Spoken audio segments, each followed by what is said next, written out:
Hello. তো চলো daily prediction নিয়ে চলে এসেছি। আজকে তোমার সারাদিনটি কেমন যাবে, health, career and of course relationship, তার সাথে গাইডেন্স, টাইমলেস যখন থেকে দেখবে রিডিংটি তোমাদের সাথে রেজোনেট করবে। সো তোমাদের আজকে সারাটা দিন হেলথ একটুখানি প্রবলেম আসবে। দেখো তোমাদের যে হেলথে যে প্রবলেমগুলো আসছে এগুলো শুধুমাত্রই আসছে কিন্তু নিজেদের নেগেটিভ চিন্তাভাবনার জন্য। তোমরা নেগেটিভ চিন্তাভাবনার দ্বারা নিজেদেরকে এতটাই স্টাক করে ফেলেছো, মনে হচ্ছে তোমরা ফিল করছো যে তোমরা জানো যে সিচুয়েশানে এখন পড়ে আছো সেটা থেকে তোমরা বেরোতে পারবে না, যার ফলে কিন্তু তোমাদের হেলথ ইস্যু আসবে। এবং তোমরা যদি এই জিনিসগুলো থেকে না বেরো, এই যে তোমাদের মনের মধ্যে যে নেগেটিভ চিন্তা ভাবনা যেটাই হয়ে থাকুক তোমার লাইফে যেটাই হয়ে থাকুক না কেন, তুমি যে এত নেগেটিভ চিন্তাভাবনা করছো মানে তুমি যেন এত নেগেটিভ চিন্তাভাবনা করে না তুমি নিজেকে একবার পুরো বেঁধে ফেলেছো সব দিক দিয়ে। তুমি মনে করছো তোমার হাত পা বাঁধা, তুমি কোনোভাবেই যেন বেরোতে পারবে না। সো এখান থেকে এই যে তোমার নেগেটিভ চিন্তাভাবনা, এখান থেকে বেরো। কীভাবে বেরোবে? মানুষের হেল্প নাও, কোনো কারোর হেল্প নাও, প্রফেশনাল মানুষের হেল্প নাও, বা আমার কাছেও আসতে পারো। সো এখান থেকে যদি তুমি না বেরো তাহলে কিন্তু তোমার ইন ফিউচারে কিন্তু তোমার এমন একটা তোমার হেলথ ইস্যু হবে যেটা তুমি কখনো এক্সপেক্ট করবে না। তুমি ভাববে যে এই হেলথ ইস্যুটা আমার হয়েছে, এরকম টাইপের হেলথ ইস্যু। সো হ্যাঁ বন্ধুরা, তোমাকে এখান থেকে বেরোতে হবে। তুমি যে নেগেটিভ চিন্তা ভাবনা তুমি না রাতে ঘুমোতে পারছো না, তুমি এতটা ডিপ্রেশনে গেছো। অ্যান্ড আমি বুঝতে পারছি তুমি যে সিচুয়েশানে আছো এখান থেকে তোমার একা বেরোনো কিন্তু পসিবল নয়, তোমার কিন্তু হেল্পেরই দরকার।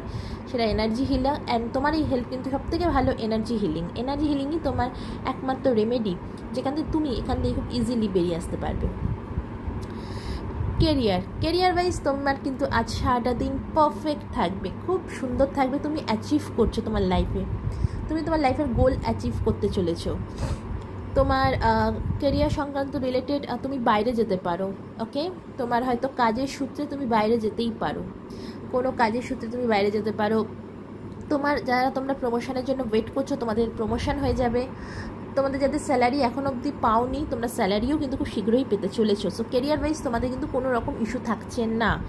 এবং রিলেশনশিপে কিন্তু তুমি তোমার নিজের প্রতি কন্ট্রোল করার চেষ্টা করছো, এবং যদি এখন অবধি না করে থাকো তো ডেফিনেটলি তুমি তোমার নিজের প্রতি কন্ট্রোল করো। তোমার নিজের যে সাইডগুলো রয়েছে, নেগেটিভ সাইডগুলো, ইগো, অ্যাঙ্গার, ফ্রাস্ট্রেশন, যে তোমার উইক পয়েন্টগুলো রয়েছে সেগুলোর উপর কন্ট্রোল করো, নিজের প্রতি নিজের কাজ করো, সেলফ ওয়ার্ক করো। তুমি যতক্ষণ না এগুলো করবে তোমার রিলেশনশিপ কিন্তু ঠিক হবে না। তোমার রিলেশনশিপ কিন্তু ঠিক হয়ে যাবে, এমন কোনো মেজর ইস্যু নেই। তোমার রিলেশনশিপে যদি কোনো মেজর ইস্যু থেকে থাকে, যদি ইস্যু থাকে তোমার রিলেশনশিপে, অফকোর্স সেটা একটা মাইনর ইস্যু। তবে তোমাকে হার্ডওয়ার্ক করতে হবে, তবেই কিন্তু তোমার রিলেশনশিপ আবারও আগের মতন হয়ে যাবে। সো এই ছিল daily prediction. But yes, definitely হেলথের ওপর কিন্তু তোমাকে ফোকাস দিতেই হবে বন্ধুরা। Health is wealth. সো হেলথের ওপর ফোকাস, প্লিজ হেলথের ওপর ফোকাস দাও। আমরা যদি আগস্ট মাসে প্রেডিকশন দেখতে থাকি, শুরু থেকে যদি একটু দেখি, তো ডেফিনেটলি তোমাদের কিন্তু বারবার ইস্যু কিন্তু হেলথের ওপরই আসছে। সো হেলথের ওপর একটু ফোকাস দাও। আর দেখো, এই হেলথ ইস্যু কিন্তু শুধুমাত্রই তোমাদের নেগেটিভ চিন্তাভাবনার জন্য। সো হেলথের ওপর একটুখানি প্লিজ ফোকাস করো। সো এই ছিল ডেলি প্রেডিকশন। ভালো থাকো, বাই বাই।